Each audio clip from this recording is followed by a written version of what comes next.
Hey everybody, this is the Wrestling Dreams Radio, and we will be bringing you pretty much the Fastlane fallout as well as leading into the road to WrestleMania.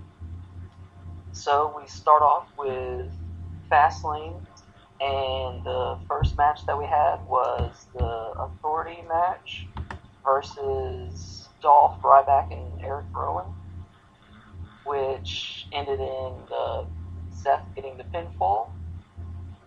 Then after that, we had the Goldust versus Stardust match, which ended in Goldust defeating Stardust.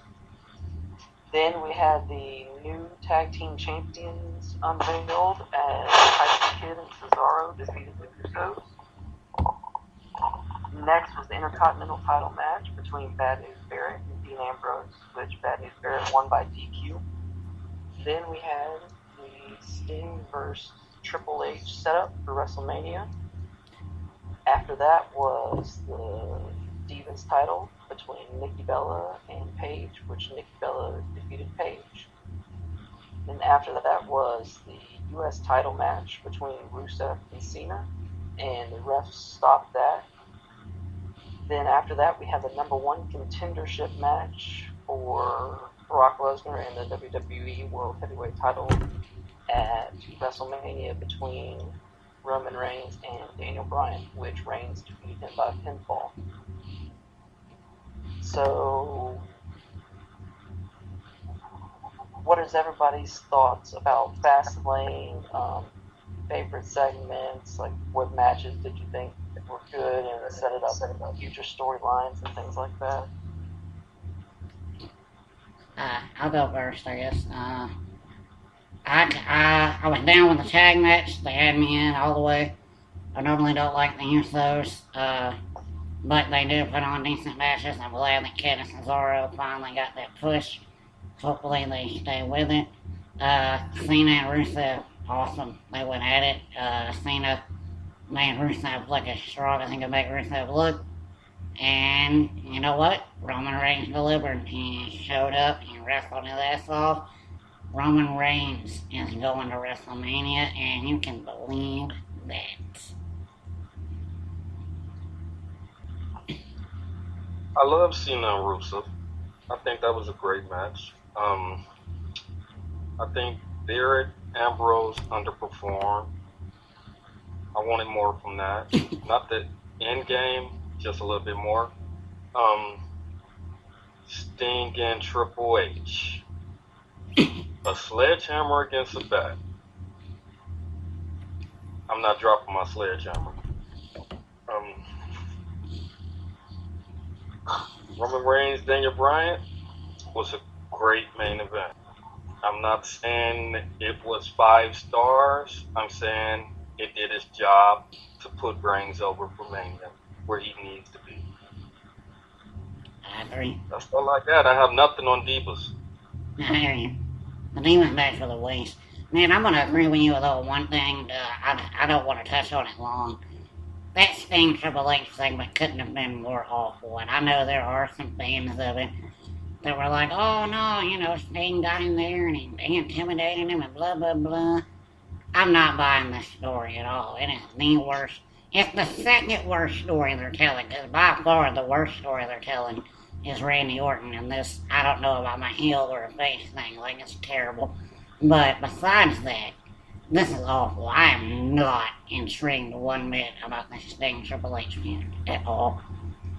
Dan, any thoughts? Yeah, overall, I'm just going to say this, is that Fastlane was a glorified SmackDown show. The stuff that you've seen on at Fastlane, you could have seen on SmackDown. The only thing that stood out to me was the tag team match. That was like the best match of the night. Second, maybe the Rusev and Cena. I thought he was going to kill Cena. It didn't happen.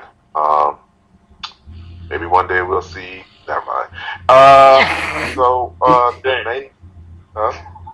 I already got to call it if Sting dies. I mean, if Cena dies. Oh, You just ruined every 5-year-old's life. Like they're never ever gonna listen to this again. okay. Cena can't die in the ring, but anyways, In the ring.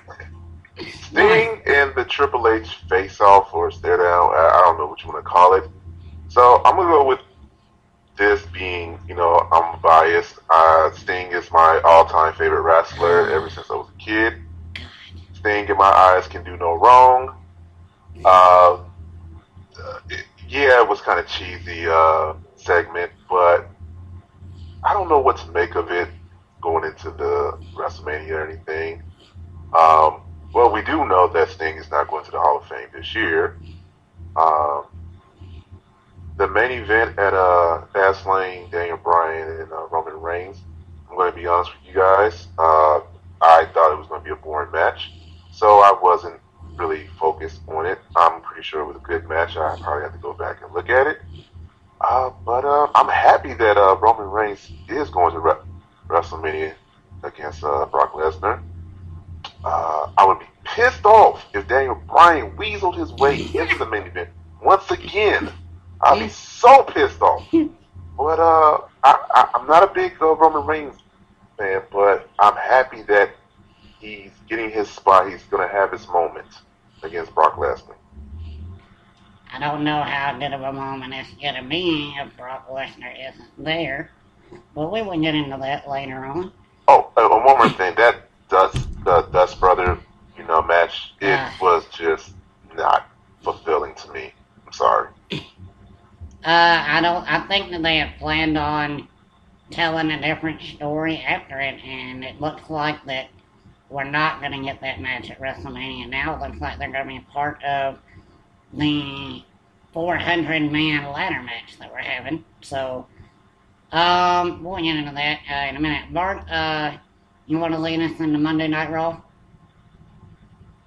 Yeah, but before that, the Tyson Kid and Cesaro getting the tag team titles, that was great.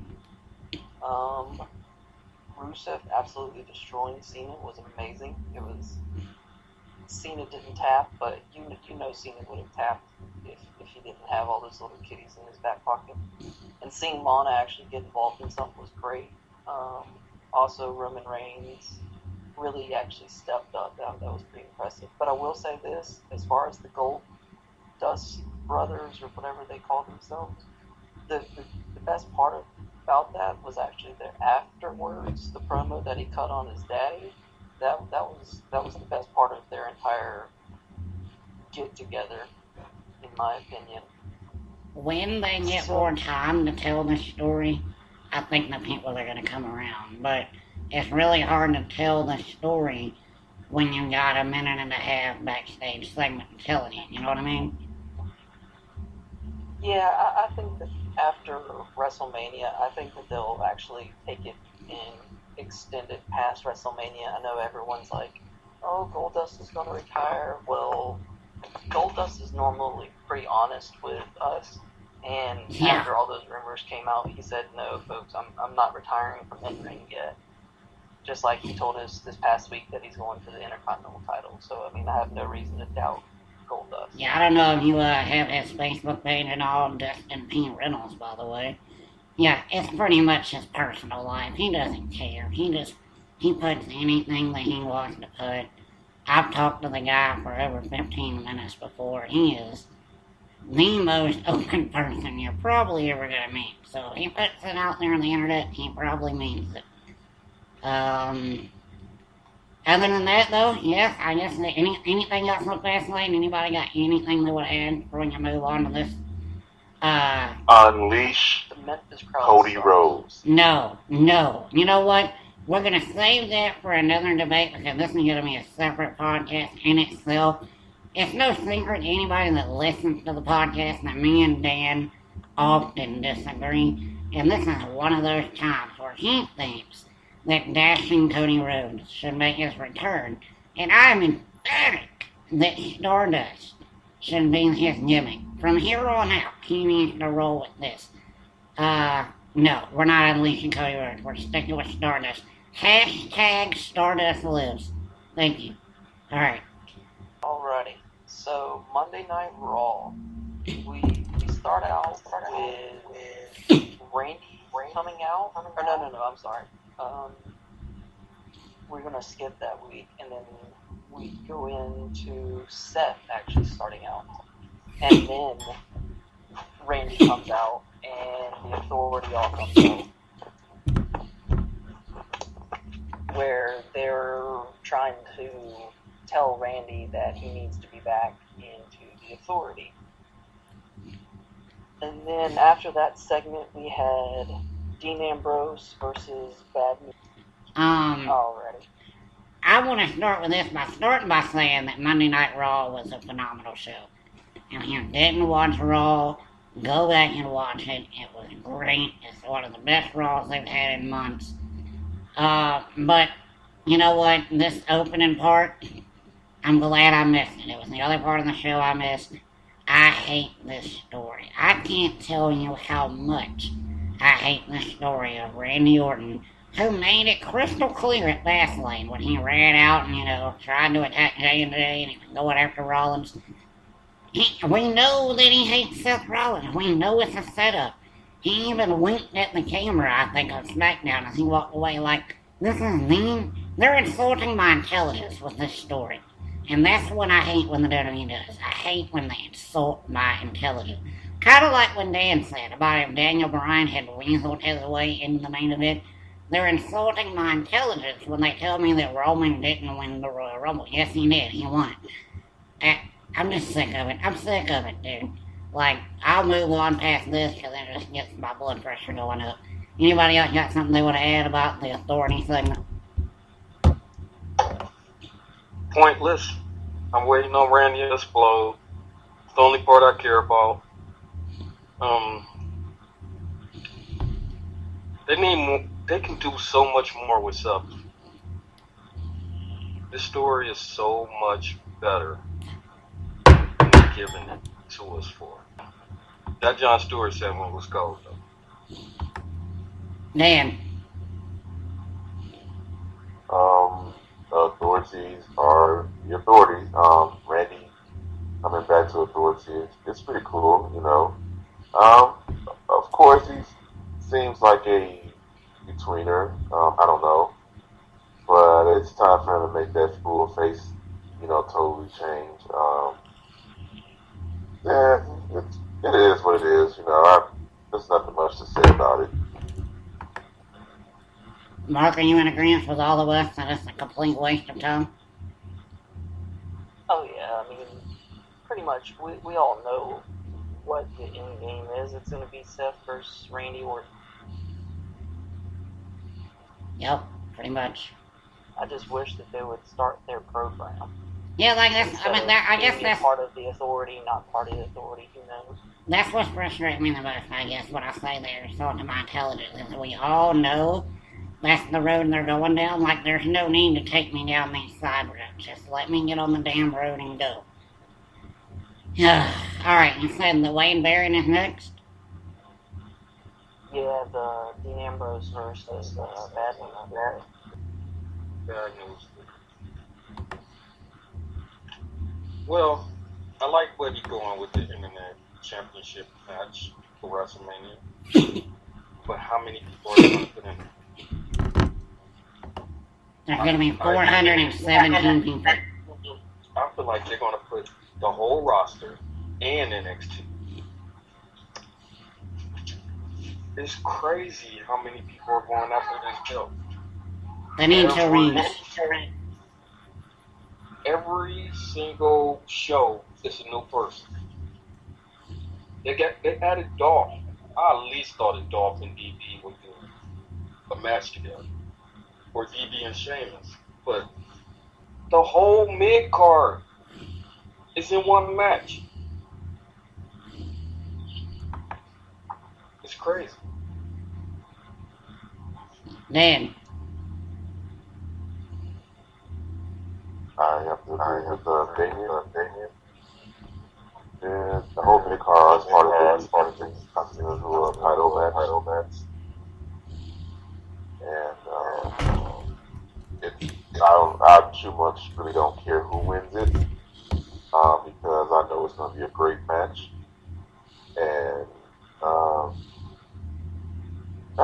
really don't know who's involved. I mean, other than the mid card, how many people's gonna be in this match? I mean, I know you have your Andre the Giant Memorial Battle Royal, which pretty much is going to be the Battle Royal, the low cards. Alright, I'm going to try to go ahead and run down. Let's see if we can name all the contenders. Alright, guys.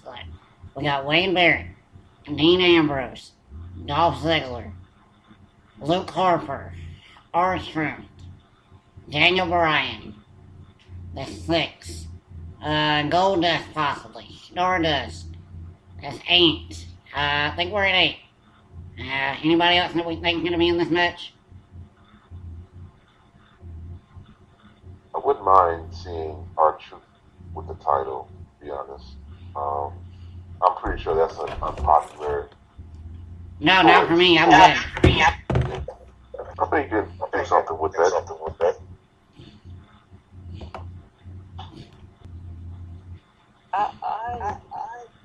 I actually like the Intercontinental title ladder match. I'm assuming that it's going to stop at 8 people, but it could possibly get up to 10 or 12. I mean, they got a few more weeks before Mania. But, yeah, it's pretty much just the mid-card, but I think it helps elevate the Intercontinental title. And the last IC title match that we had, that was a ladder match between Luke Harper and Dolph Ziggler. I mean, they both showed that they can put on great ladder matches. So, I mean, this with the other extra people involved, it should just go. Here's a probably be the best match of the night easily. Here's a fun fact that I just thought about. We could possibly end WrestleMania with Roman Reigns as your champion, and the mid-card titles would be held by Daniel Bryan and John Cena. What a world we live in. Wait a minute, did you? What was that about John Cena? Well, John Cena's probably going to be the U.S. champion at WrestleMania. I mean, I hate to be the bearer of bad news, but... No. I expect John Cena to lose that match and to get his spine broken in half. So you expected Super Cena to lose to somebody and not win the payoff match? That's what you expected? Yeah. Actually, I kind of wanted Cena to win, but now I'm kind of going for Rusev because, first of all, I'm still kind of pissed off that Bray Wyatt didn't win last year's WrestleMania match. But if you really want to make Rusev be strong or stronger than what he is, you have to let him continue to beat John Cena and continue for him to be undefeated or never being pinned. Well, what is that doing to John Cena if he can't beat him ever? It's okay. He'll live. I'm with you, but I feel like that the WWE is going to make John Cena the champion. Like, I don't think so. You really don't? You guys really both think that Rusev was leaving WrestleMania? I think that they're playing this John Cena's going to snap. And I think that they're playing straight down into it. Man, I can't get it done anymore. Like, what has happened to me? Like, what in the world's going on? Like, am I really getting old? And have I lost my superpowers? But here's the thing. Losses, to me, I feel like don't really hurt John Cena. Because I think what it was in 2012, he was like, either 2012 or 13, he was like losing everything. He like lost a whole lot of matches. And it didn't seem to bother him or hurt him at all. Well, that just sort of goes to prove the point right there, like exactly what you said, where people get so mad and pissed off when their guy doesn't win their match. You're still going to cheer for him when he comes out on Monday night. No matter what segment he's in, you're going to pop for him. So I don't understand why people get so worked up over their guy not being in a certain segment of the show. It doesn't make any sense. The next thing that we had the backstage segment with The Miz and Mizdow having their commercial, the Nigeria, whatever kind of Niagara, which I thought was pretty hilarious. The Miz is always funny. I actually like The Miz. And Him with Damien Mizdow is comedic gold. Yeah, I actually knew I could tell on Thursday that it was gonna be a Viagra commercial. Like they just kept hinting at it on SmackDown. And the Miz was like, no, I'll do the part. I don't even gotta rehearse it. Blah, blah, blah.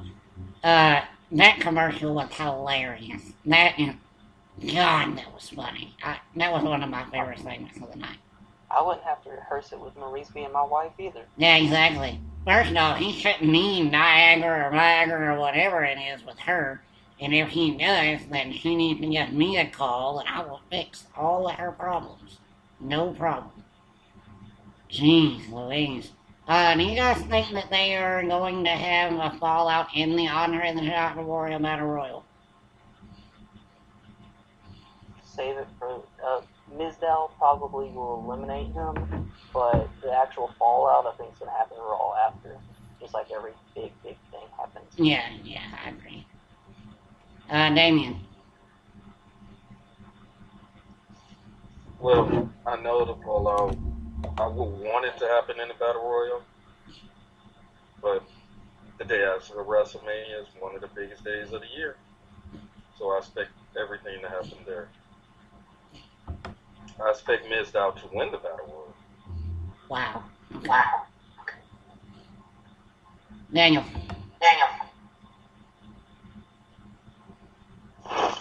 Alright, so I think everything is just going to fall apart at the Battle Royal at WrestleMania. It's a long time coming. Again, I'll be the first to say this has been a great gimmick for Sandow. Before then, I remember last year I mentioned that, hey, he was basically being buried, I thought, though, but this proved to be good for him.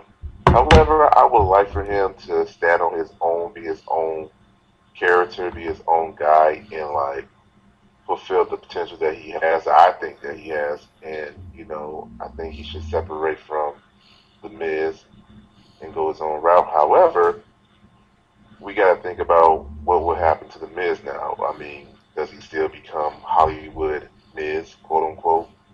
Well, what do they have in store for him in the near future?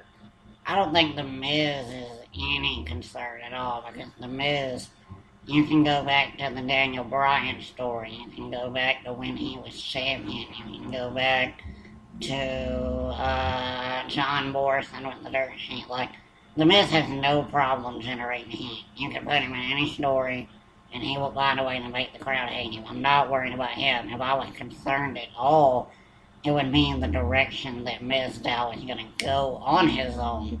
I mean, are they going to let him be Damien Sandow? Does he continue to do parodies of other people in every setting, which I'm okay with?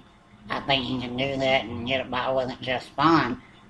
But I would also see somebody as popular as him in a title picture. Like, because the crowd, next to Daniel Bryan, you know what? And I know this is going to make a lot of Daniel Bryan fans mad. Whatever. I don't really care. Damien Sandow is the most over person on the roster right now. And it's not even close. Like, the crowd wants to see him so bad every time he pops up on the screen. WWE has to see that. Of course they do. That's why they're putting him in these segments. Man, I just want to see what they're going to do with it. I'm excited about it. Him being the most over on the roster is, I wouldn't say that. I'd definitely say top 3. I still say that Daniel Bryan is unbelievably the most over guy. But the fans have gone crazy over Mizdow for sure. It's like the Mizdow phenomenon has happened. I mean, when he's standing on the apron, they're not even watching the match. They're watching him. That's when you know you're over. Yeah, I mean, he's definitely over. Like, I would like for him to go just break off from Miz and be his own guy, see where he can go from that. Because I think he has a bright future because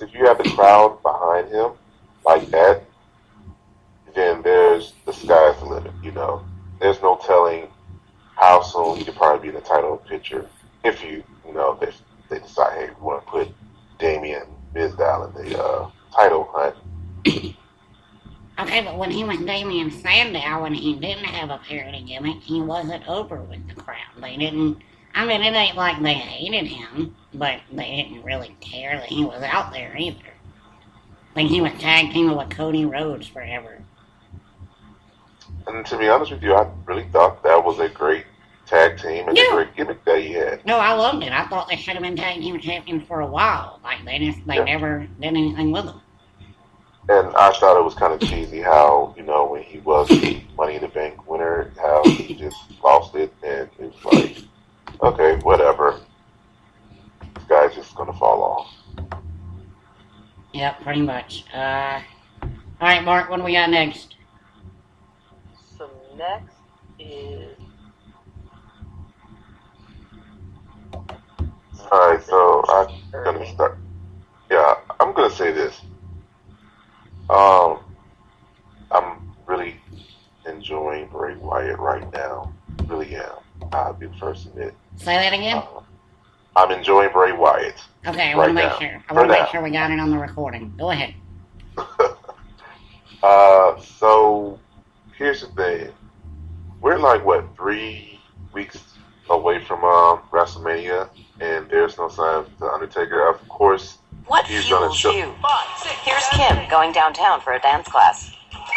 Going to her daughter's soccer game. There's 3 weeks bigger.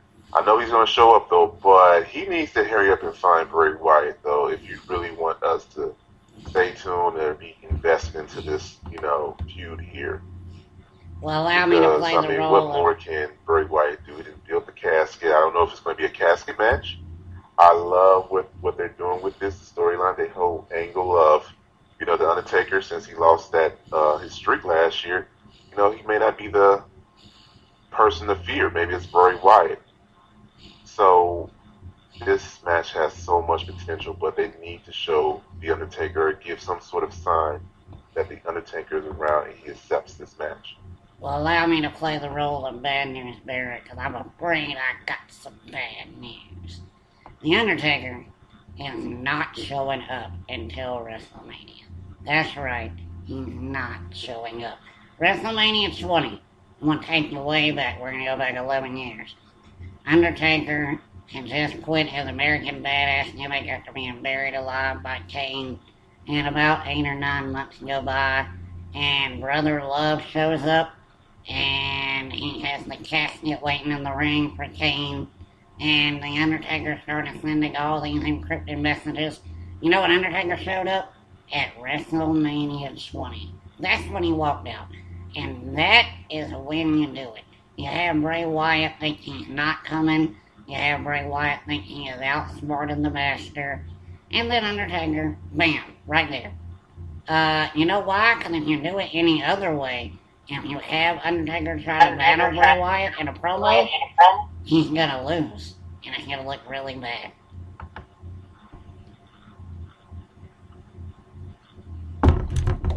Damien.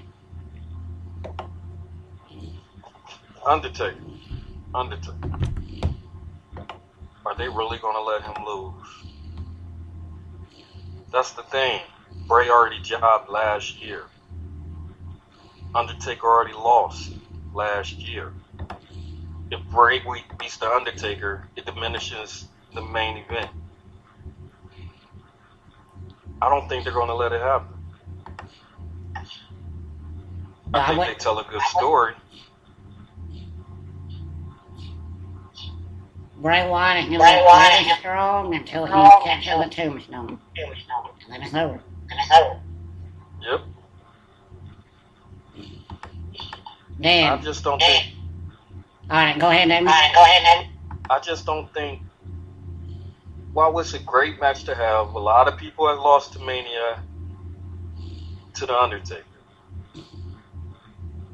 But you hurting Bray's momentum if he lose.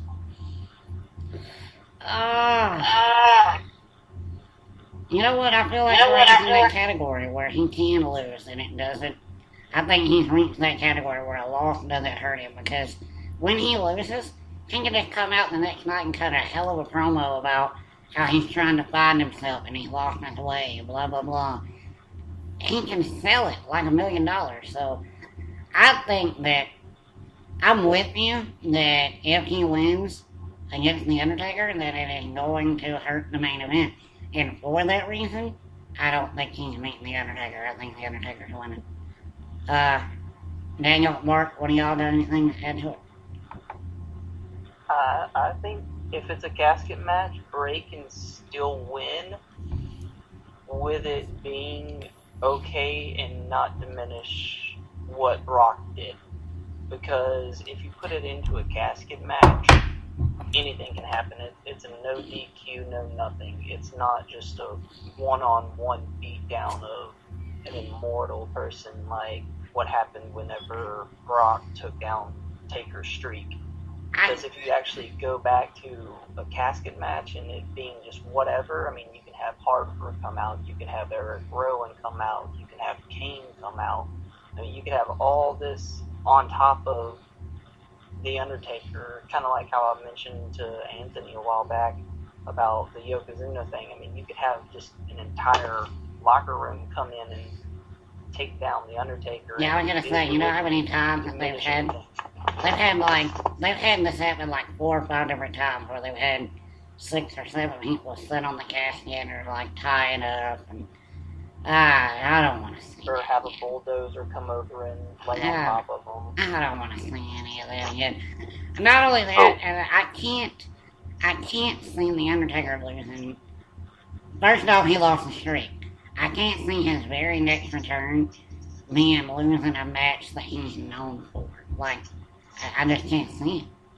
I mean, likewise, I mean, Bray could lose it and it wouldn't diminish him because, like I said, I mean, if it is going to be a casket match anyway. I think that you cannot let The Undertaker lose this match. I don't care what kind of match it is. It could be a buried alive match, Hell in a Cell match, casket match. I don't care. You can't let him lose because you let him lose 2 WrestleManias in a row. That's what I'm saying. This could diminish I feel like it could diminish or tarnish a little bit of his legacy because now you took away the streak. Now you're taking away the fact that he's the master of fear in the business, and now he's passed it on to Bray Wyatt or whatever. You can't let that happen. Then let's just say there's another WrestleMania match next year with him involved in it against Sting. It's like, what am I watching this for? I don't care for this. So what?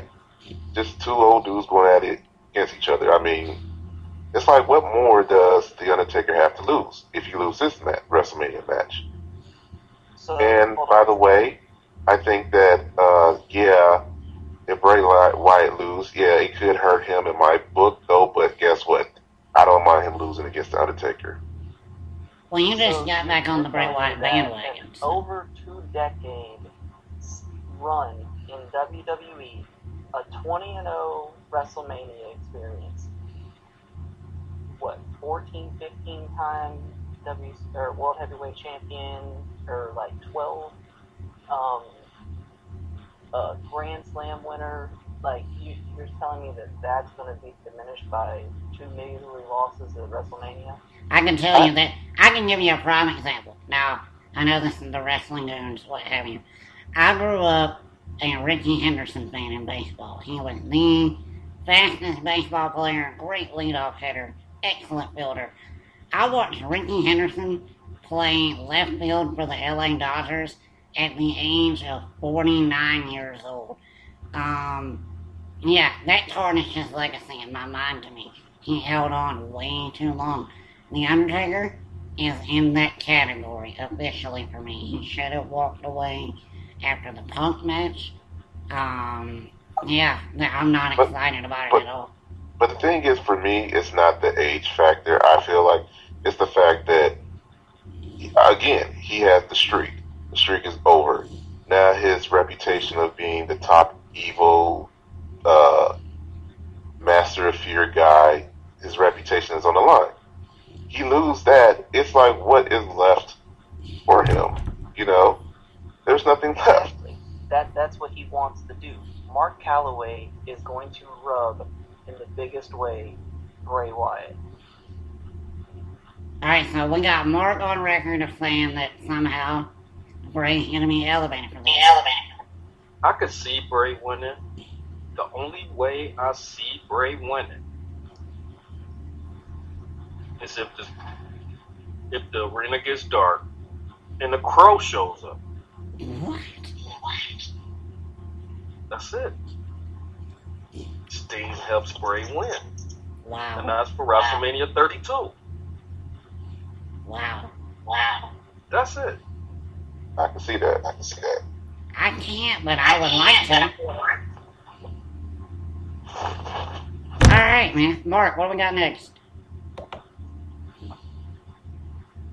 Alrighty, so next is the mixed tag team match with the Usos and Naomi defeating Tyson Kidd, Cesaro, and Natalya. I might be the only one here. Correct me if y'all are women that agree. What is Natalya? Like, is she the innocent wife or is she a heel? Because one week I feel like she's the victim, and the next week I'm like, oh, that dirty bitch. Like, what is she? She is confused. That's what she is. Okay. Alright, so I'm not alone. Okay, good. I can just say, You're not alone. I just want to say that I don't care about seeing the Usos or anything. This is like the craziest. I mean, it makes sense a little bit, but it's like the craziest storyline I've seen. And another thing, I must say that Tyson Kidd has been oppressive.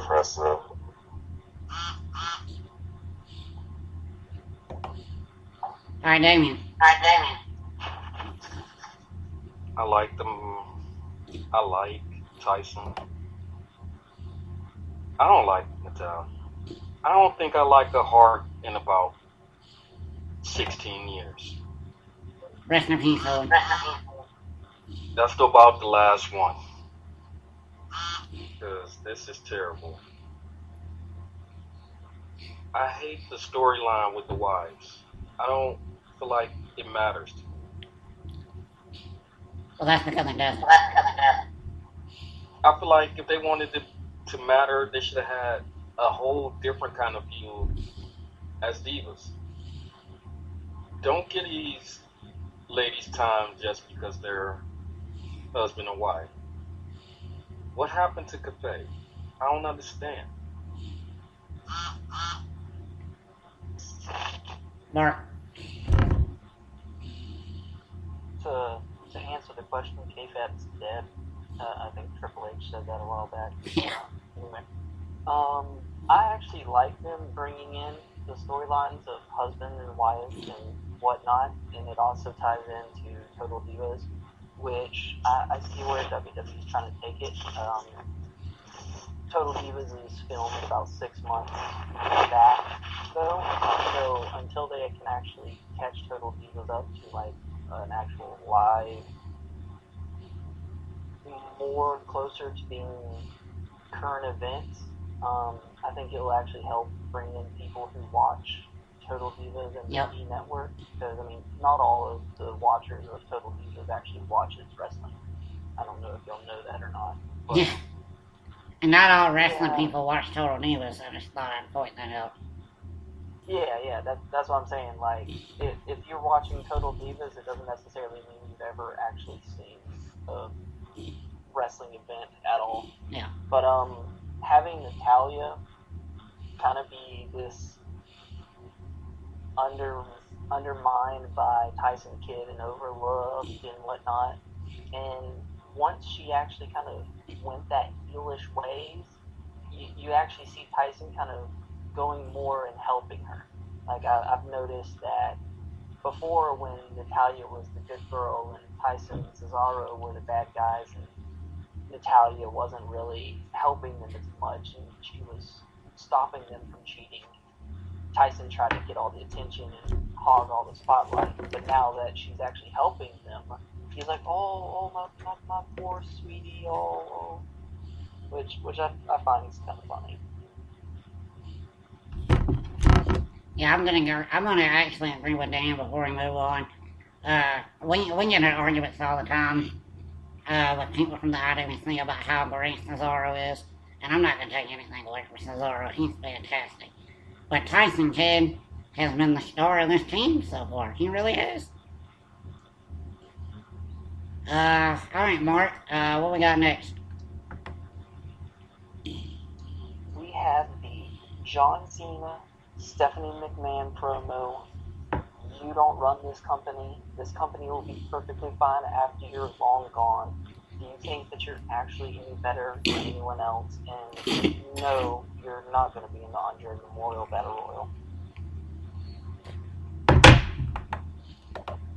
That was easily, by far, the best promo of the night, and that's saying a lot considering we haven't got to the Heyman promo yet. But, man, Stephanie can get the crowd. Like, when you can make the crowd feel bad for John Cena, you've done your job. And she had that crowd rioting when she said you're not in the Battle Royal, but then she turned ultimate face with her last line, which I loved, when she left the ring and said, you might want to realize that John Cena needs the WWE more than the WWE needs John Cena. I don't believe that one bit, but that's an awesome line to use. I loved it. I'm just gonna say that the Stephanie and Cena was a great segment. I felt really, really bad for him, just a small bit, to know that he could possibly not be in at WrestleMania, and the fact that, you know, as big as John Cena is, the company's gonna still move on. Once he retired, they'll do okay, just like they've done okay without, you know, Hulk Hogan being around, or Warrior, or Stone Cold, or Bret Hart, or anybody. They'll move on, you know. But just to know that he's not going to, like, the biggest guy in the company is not going to be at WrestleMania or participate even in the Battle Royal, which is meaningless, pretty much. I would kind of feel sorry for the guy. Now, I hate defending Hulk Hogan, and nor will I ever, and I feel like this is going to be terrible that I'm going to do this with Hogan and Cena in the same sentence. But if you go back to when Hogan left the WWF in around 93, 94, that's about when their downswing started. And 95 was worldwide known as the worst year they've ever had. They didn't really start picking back up until Stone Cold Steve Austin got in that thing with Vince McMahon. I think that John Cena means a lot more than we're giving him credit for. I think that let's just say today, if John Cena, there's no John Cena today, he has to retire. He's forced into retirement. The company will do okay without him. They have enough guys to do okay without him. I agree that they do, but can they carry the ball that he carried for so? Like, can they do everything that John Cena does? Like, it's not, you can't just wrestle a 15-minute match and do a 10-minute segment and be the champion. Like, you have to do so many other things and be the leader of the locker room, and you know what I mean? Like, John Cena has so much responsibility. I mean, that's true, though, and as far as the Hogan when he left, I mean, I thought they did, I mean, yeah, it was kind of a pretty low downtime during the time that he left, though, but I didn't think it was that bad when Bret and HBK was holding down. Okay. I don't think it was bad in 95, 96. I still... The Bret and Austin rivalry was before McMahon-Austin. And that was the shit to me. Excuse my language. I liked it. I mean, it had its moments. It wasn't great because you still had Sid, but it had its moments, and it survived without Hogan. I think WCW couldn't survive without Hogan. Not in the end. No, not in the end. But that's But on Hogan. But the Cena thing, I don't want to give him any sympathy. I don't. To me, it's like John Elway. He killed my Browns every year. I wanted to see him go out in the worst way possible. I don't care how many records he broke or anything like that. I just didn't like him, and I'm never going to like him. To be fair, everybody beat your Browns. I'm listening. I said, to be fair, everybody beat your Browns. Mm-hmm. Alright, go ahead. Then.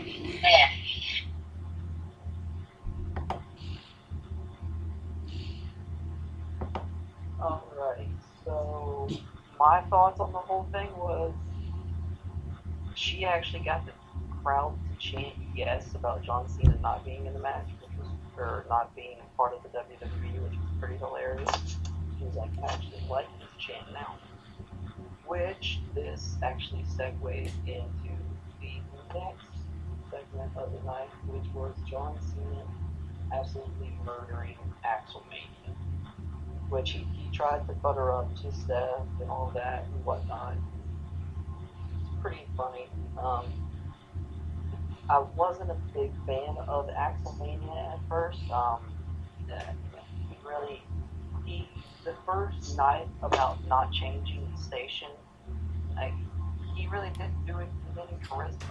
Like, this past Monday was the first night that I actually saw charisma and an attitude and some style and some flair behind his words, because weeks prior they were just words. It wasn't done with any kind of emotion or anything. But this past Monday night was Axelmania's coming out party, brother.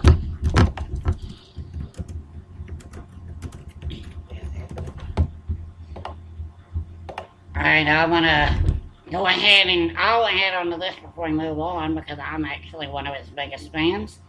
Axelmania is my fastest catching trend right now. I love this segment every week. I have always thought Curtis Axel deserved to push. I don't think he's gonna get one. Like, I think this is a role where he thinks he's gonna go where I deserve the top spot, blah blah blah, and he loses every single week. Like, I think that's where they're going. He's getting Drew McIntyre. That's what he's getting done right now. Dan, I know you're a fan of Tanner. Tanner Mania is trending in the wrestling dudes, so I'm guessing you took that from Axelmania. What do you think about it? I feel like this guy got something going for him now, finally, after a few years. We just gonna have to see what's gonna happen, because I feel like he has to win the Andre the Giant Battle Royal to prove something. At least he won some kind of Battle Royal, but I hope they really work with him and say, hey, we want you to go in this right direction, and the fans get behind him and all, because he's a good talent.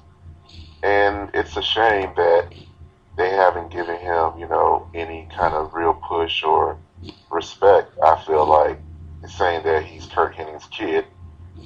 So hopefully they'll do right by him. Damien, what is your thoughts on Axelmania? I like the little change he's going through. I think he maybe can get it mid-card. I don't think it's much further for him. I still think his character is stale. And he has to change that perception for me. And he just got buried last night. Monday night. I feel like I feel like it's a comedy role. Kind of like your Santino Marella or your Heath Slater. And I'm okay with that. I think every show needs a character like that. And, yeah, I'm okay with it. If he's the guy that's gonna job to people but have the arrogance with it, they can cut, like, it's almost like he's the opposite of his dad. You know what I mean? His dad was Mr. Perfect, I couldn't do wrong. Curtis Axel's the complete opposite. He, like, talks a big game and he just doesn't deliver. So I love it. I think it works. I mean, that's not really his fault, though, because, I mean, he has held the Intercontinental title, and it was like, you know, whatever, you got it, because your dad had it one time. And then when they paired him up with Ryback, I mean, I thought that, you know, it was a great pairing, and then I guess when Ryback took that injury or whatever, it kind of like set Curtis Axel back a few, you know, down a bit, but I think they're going into the right direction with him. They just gotta, you know. Well, let's just be clear. They messed Curtis Axel up on his debut when a certain COO refused to lose cleanly to him for 2 weeks in a row. He pulled that concussion crap where I couldn't stand up straight, so I can't finish the match. If you just put over the young guy and make him look strong, he'll be somebody. If you make it look like you're the strong guy and you can't compete, no, I'm not going to buy into this young guy. So Triple H, in theory, married Curtis Axel before Curtis Axel's career even began. Okay, here's a quick thought. Just something spontaneous. What if they like brought back in a way Legacy with Randy Orton, and then Cody Rhodes coming back, and then include Curtis Axel? I mean, that'd be pretty dope, wouldn't it? I mean, I don't know. I just figure like they should bring back Legacy in some sort of way. You're trying to get Cody Rhodes back to being Cody Rhodes in any way possible. Yeah, and I feel like, you know, if you have Curtis Axel along with, you know, that stable, maybe, you know, he'll get some respect. How'd that work out for Ted DiBiase? I mean, I don't know. Oh, I'll tell you how it worked out. He's on a Malibu chair right now, sitting by the beach, because he is not wrestling. He should be. I agree. I love Ted DiBiase Jr. I thought that the priceless gimmick was great. And that's the thing, like with Curtis Axel, I feel like that faction hurt Ted DiBiase. Like he needed to be on his own, doing his own thing from the start. Curtis Axel needs to be Curtis Axel. Like that's what, unless he like latches on to somebody to be their, you know, manager, like Mr. Perfect was to Ric Flair or something like that. But other than that, yeah, I think he needs to be his own man. And why doesn't he have like the Henning name? I mean, he could be Curtis Henning. I mean, this Curtis Axel is. I mean, I get why he's probably named that though, but I think he should stick to the Henning name. Well, I mean, you know, his grandfather was Larry the Axe Henning, so he is keeping it in the family. I don't like it, but we'll see. Mark, what we got next? Alrighty. So next we have Triple H came out because of promo about Sting, and he demonstrated what kind of control he actually has to Booker T, which everyone else is like, oh, Booker T got fired, Triple H is such a bad guy. Yeah, that's the role he plays on TV, which brings me back to the point that Anthony made about him not losing cleanly to Curtis Axel, and if he just would have lost cleanly, he would have put over. Absolutely not. Like, I don't care what anyone thinks. Just because a name loses to another name doesn't put them over. It's completely 100% the crowd. And if the crowd can't actually believe that something happened, it won't get over. But back to the big photo on Anthony. Well, he fired his ass on TV. Wasn't too happy about that segment. But I get the point. It was perfectly played. He is a heel. This is what he does.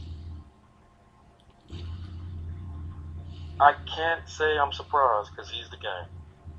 I expect him to pull off a decent match with Sting at WrestleMania.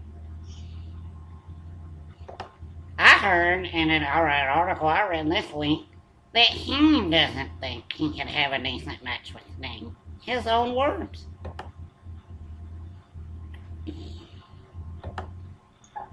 I read the same article, and I still think he can put off a decent match with Sting. Well, we are gonna see. God, I just hope Sting's ready. We are, like I said, we already covered this thing earlier in the night. But this part was the added bonus for Booker T. Well, my God, how many times has Booker T been Triple H's bitch? I mean, really. Jesus Christ. I don't know if y'all remember that whole World Heavyweight title feud they had way back when, but he pretty much called Booker T in a promo, and I quote, a shoeshine boy whose people aren't worthy of holding this title. And that is a quote. You can go back and watch it. So it's no secret that there is some sort of racism in the WWE. But I just want to say that I'm getting tired of the disrespect and the bearing that Triple H does to everybody that has ever been involved with WCW. Like, okay, I get it. You guys won. In my mind, I'll base off of technicality. You guys won the Monday Night Wars and all that stuff. But, you know, the whole disrespect thing and how you did Booker T, to me, it was just like, okay, it was written in, it's part of the storyline, but it just left a bad taste in my mouth. I didn't like it.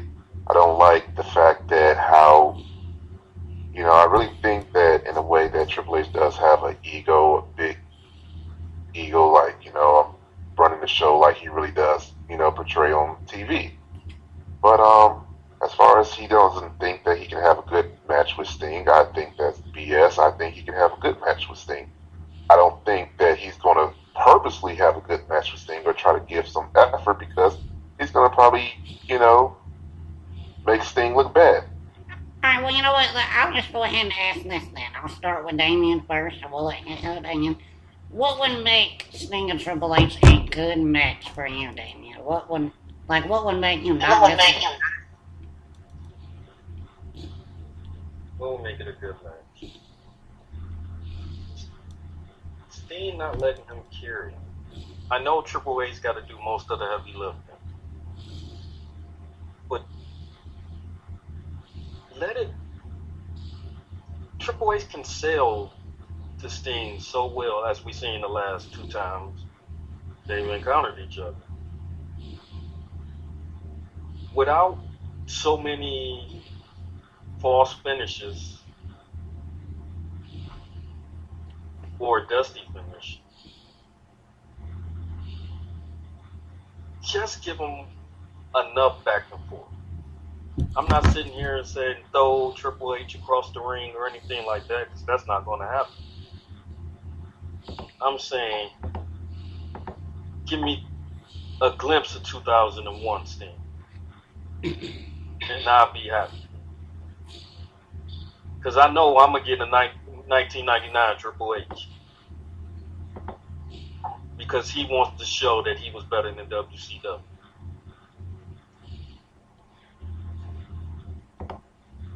Dan. So, like I said before, I have a feeling that he's just going to make this a terrible match.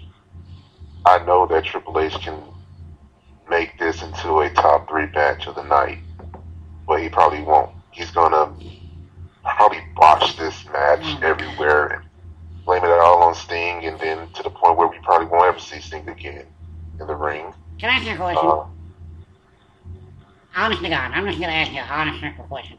Now, I realize on the television, on Monday Night Raw, when he's cutting his promo, that he's disrespecting WCW. I get all that. Do you really think that the COO of the WWE wants to sandbag an old WCW guy and risk not having a big payday? Do you really think that's what he was planning on doing?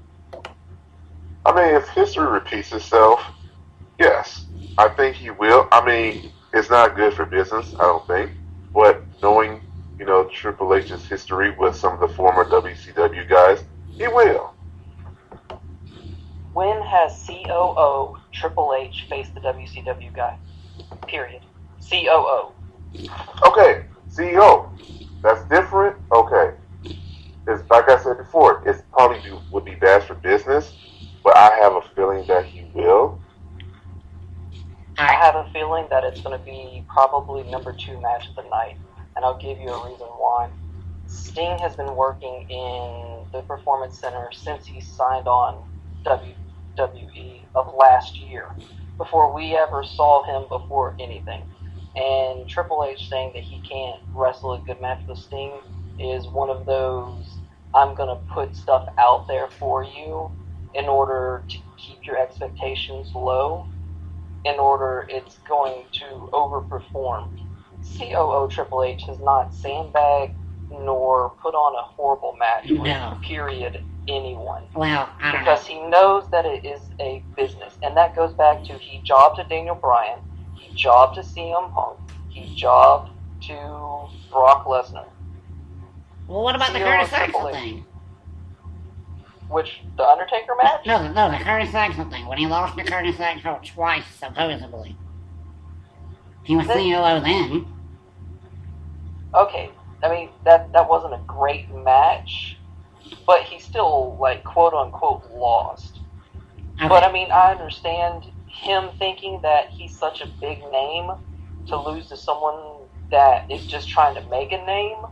Sting is already a name. Brock Lesnar was already a name. Daniel Bryan was already a name.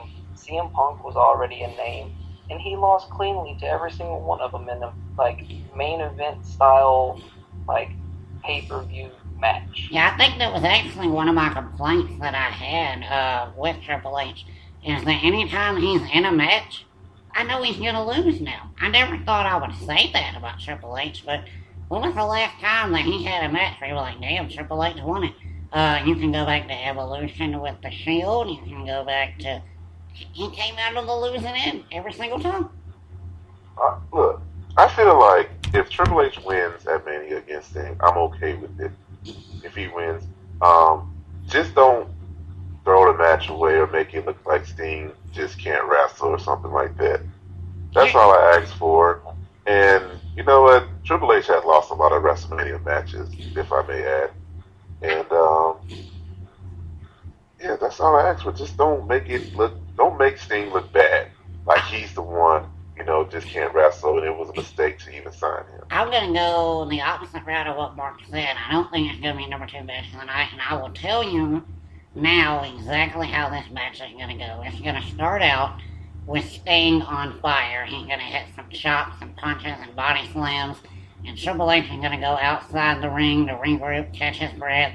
Sting will beat his chest and holler and get the crowd all pumped up, blah, blah, blah. And eventually he's going to mess up and go for a Stinger Splash in the corner or something. And he's going to miss and hit his head on the turnbuckle. And then from there, Triple H is going to really work him over for about 10 minutes. And then out of nowhere, Sting's going to hit him with a Scorpion Death Drop. And it's going to be roll credits. That'll be the match, folks. That's your match. That's how I think it's going to go. Mark, anything you want to add? I don't think that they signed Sting to lose. At least not, especially not his first ever match in WWE where he debuts in WWE at WrestleMania. I don't think they did that for him to lose. Number 2 match, I mean, okay, I'll say at least in the top 3 matches of the night, because I think that the Intercontinental title match is going to be number 1. But at least top 3 match of the night. Paige defeating Nikki by DQ and the return of AJ Lee. I want to go ahead and touch on this real quick since how we know that we're leaning into a tag match. They're apparently they're best friends, and which is cool, I guess. I don't really understand this story like I usually don't understand Diva stories. But whatever, I'm down with it. AJ's hot, Paige is hot, give it to me. Alrighty, the next segment that we have is the set on the Daily Show. Alright, Damien, you want to talk about the Daily Show segment? I know you loved it. Alright, I liked it. I like the whole theme of getting reality into it. Steph was awesome, as always. It was great all around put together to me. What's your thoughts, Anthony? Dan.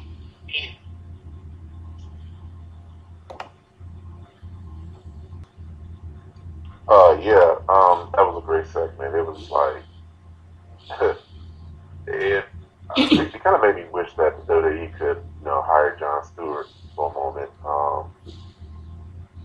That was probably the best segment of the night, next to probably Paul Heyman's segment.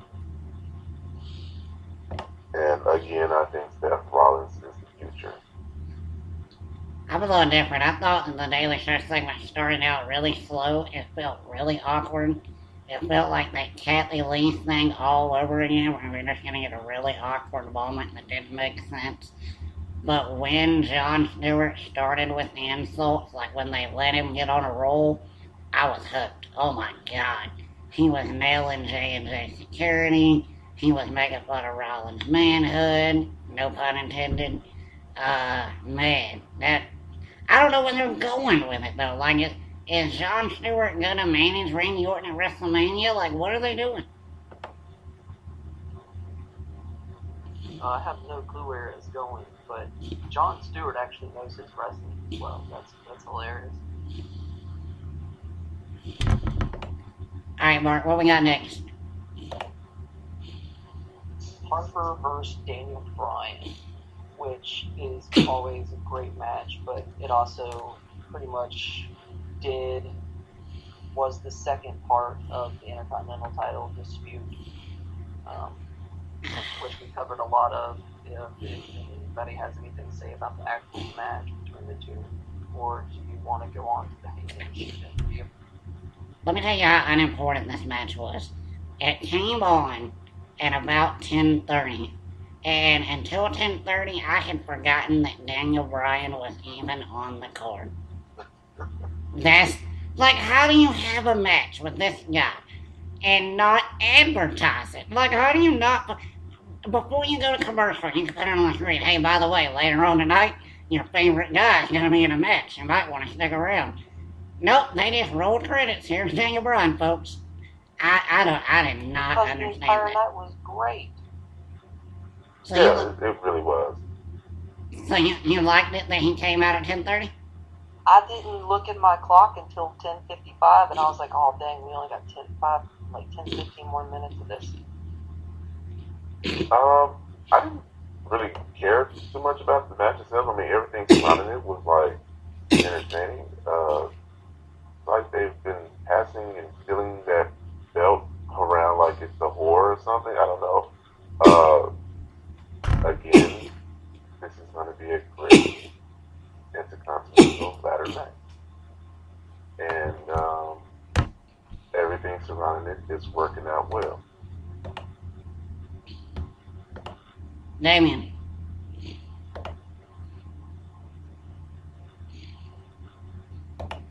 Damien, are you with us?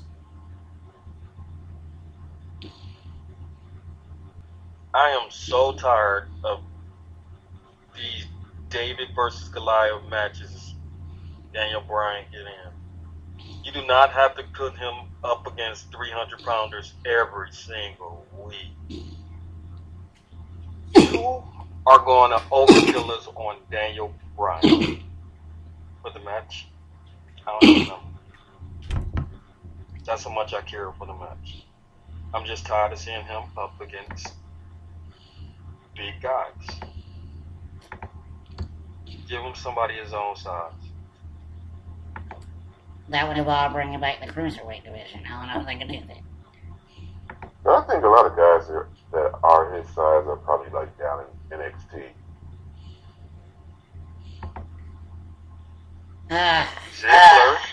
Ziggler, Rollins, Ambrose. right? You just named a bunch of faces. Yeah, pretty much. You can turn so many of those. Like Ambrose and Ziggler are both such easy turns from heel to face. Alright, Mark, what next segment? The next is Mr. Advocate for the reigning, defending WWE World Heavyweight Champion of the World, Mr. Paul E. Dangerously Heyman. Yeah. Mr. Gold on the microphone, Mr. Shooting from the hip, week in, week out, cannot do any wrong, and unlike CM Punk, he broke 2 microphones. What now? Oh my god. I wish we had more time to cover this because we are not even going to do it justice. My lord, did Paul Heyman control that Jersey crowd or what? First off, he trolled us with the Brock Lesnar thing, which was awesome. Then he spoke on Brock's behalf by telling WWE what they can do with what Brock's opinions are, that he'll go anywhere he, quote, damn well pleases, which I loved. I thought that was great. My favorite line in the whole promo is whenever some idiot in the crowd said Andre the Giant, and Paul Heyman said, "Notice I didn't say Andre because he's dead, you idiot." Oh, that was great. Oh my god. Can we just let Heyman talk for Brock and Reigns? Like, can they just not have a microphone and Heyman can just speak for both of them? That would be awesome. I don't think that's gonna happen. I mean, you know what? Eventually, we guys hear Reigns cut some more promos, and he's gonna have to cut some promos back and forth with Heyman or Brock or whoever. But that segment this past Monday was great. I thought, with the mention of Andre the Giant, I was like, hey, you kind of taking it too far there, but it was great. I think that, the wonderful thing about Paul Heyman is, him being in WWE is like, he does damage control. That's what he's good for. When CM Punk left and they were in Chicago, they knew, what they was getting themselves into. So what do? They troll the crowd. They send out, Paul Heyman, tell a story. It was a great story, and it got me thinking like, okay, he's not coming back. Great. Now with Brock Lesnar, this whole situation is will he or will he not leave the WWE? Will he go to the UFC or whatever? Get to the point like, you know what? It really doesn't matter. As long as he shows up at WrestleMania in the main event, it doesn't matter if he comes back or not. I do think that he will come back though, but it really doesn't matter now. Damien. Most of my life, I thought Ric Flair was the best person I ever heard on the mic until it was Stone Cold, until it was The Rock. This guy blows all of them out. Paul Heyman controls every crowd, every set. He controlled the mic girl, the camera. He even said somebody was getting fired. The sound guy. Dude, when this guy talked, I listened. Because he can sell the match more than Creative can. More than Reigns can. Lesnar's not there to sell the match. All you need to give me is Paul Heyman, and I'm okay with it. That's the best segment of the night. Mark. Paul Heyman's amazing. So if you haven't watched his documentary, you should watch it on WWE Network for $9.99. It's one of the greatest WWE promotions in a while. But like you mentioned, someone in the audience said, well, you didn't mention Andre the Giant. He interacted with the crowd. Like, how many WWE superstars don't even do that yet? Like, you have to interact with the crowd, make them invested in it in order to invest in you. Like, I think, honestly, if he doesn't be an advocate for Brock Lesnar any longer, but he still stays on the WWE, he should be a promo manager. Like you're having, like, he should teach promo 101, shoots 101, and have, like, a school of promo styles from Paul Heyman, and should make every single WWE superstar at least take 16 credit hours from Paul Heyman. And that would be awesome, but the fact is that they're not Paul Heyman, and I don't think, whether he has Brock Lesnar or not, first off, when they brought him back with Punk, he knocked that out of the park. Then they put him, I'll agree that the Ryback Curtis Axel experiment, that was awful, and Heyman hurt them. He really hurt their progress. It hurt Cesaro being a Paul Heyman guy, because he never really did anything with Paul Heyman. But Paul Heyman, if the WWE ever let him just walk away willingly, they are stupid. And we know they are anyway, but yeah, nobody can do what Paul Heyman does. Paul Heyman could sell me a bag of shit and I would probably buy it because Paul Heyman offered it to me. So, yeah, they gotta keep Paul Heyman. I don't care who they put it with.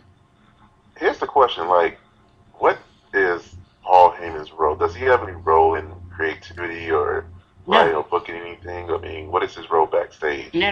He used to write SmackDown. Now he is only a talent. That is it. I think he does some advising, like he's an unofficial agent, like people will come up to him and ask him stuff, but he is not on the payroll as anything but a talent.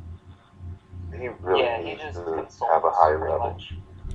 Like, if someone wants, like, information about, hey, should I do this in a promo, or should I do that, or what kind of style should I use, or what can I do to engage the crowd, to, like, help them out and give them advice. And Dan, back to your point, he doesn't want a higher role. He said that himself, that he doesn't want the stress of being part of a writing team or having to direct a show. Like, all that is too much stress on him. He said numerous times that he's having more fun now than he's ever had in his life. So I think he enjoys this mentoring role that he's in. But at the same time, I think he enjoys it so much that I can't see Paul Heyman on screen going anywhere. I just think he's going to be there for a while. Any final thoughts here before we got Raw? We got the main event. Damien? Well, main event. Okay. I thought Randy was going to make a full turn. Didn't happen. Dragging this story out for no reason. I don't like... It looks like Reigns get winded quick because he starts moving in slow motion. That's not tough to me. It seemed like I could predict every move when you're moving in slow motion. I don't like that. The spear was okay. I done seen better spears. Edge off a ladder. Top that. That's about it. All I have to say about the main event. I'll disagree. I think that he worked a good match with Rollins. This will be another match where I can check it out as Roman Reigns worked his butt off and had a decent match.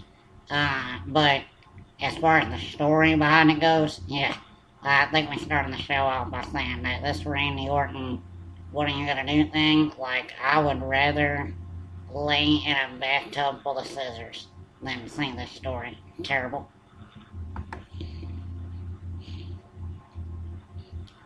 I'd just like to say that the match was okay. I really would like to see the Big Slow sell the spear a lot better than what he has been selling it, you know. Alright, how fair? Big Slow can't sell crap. To be fair, how much more do you want a 450-pound man to sell something? Huh? I said, how much more do you want him to sell something? He's 450 pounds. What do you want him to do? Okay, it's no secret that I never really liked the Big Show at all. I think he's one of the worst performers I've seen. Sure, because he's 7 foot tall and all this stuff, he moves around like a big guy. He's athletic and all that stuff. He's just garbage to me. That's just me. And I just think that he needs to be just slightly a bit convincing. If you're gonna, have Roman Reigns be your top guy, you need the guys that, it's gonna take a few bumps here and there to do their job, taking that bump, making him look strong. Time out. Andre took one bump in his life. Andre took one slam in his life. Big Show is not Andre the Giant. No, but he's that size. That's who he is. But I don't hate the Andre the Giant. But you hate Ricky Steamboat, so that's irrelevant. I have my reasons, and that's for another show. Oh, God. Oh, you're right, it is. We are at the end now. Mark, anything you want to add? I just wish that Roman Reigns could actually put together some actual wrestling moves instead of just spot after spot after spot after spot. Because if he keeps doing this, I'm just going to call him a spot monkey like they used to call John Morrison. And I don't want to do that because he has shown that he can wrestle somewhat. But I will say this, that the Big Show, the spear coming down the ramp when Reigns was running full speed, Big Show took that one like a champ. It was like a 5-second delay reaction.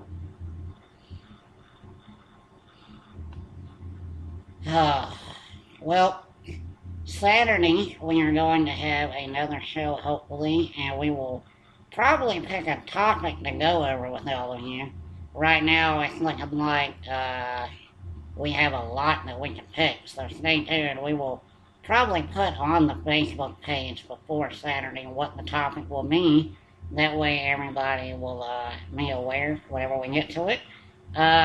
But we're going to wrap up this episode. I'd like to thank Damien and Daniel and Mark again for joining us. And we will be back with you on Wednesday. We will drop another one of these recordings, hopefully. So until then, for everybody here at the Wrestling News Radio, we will see you on the flip side.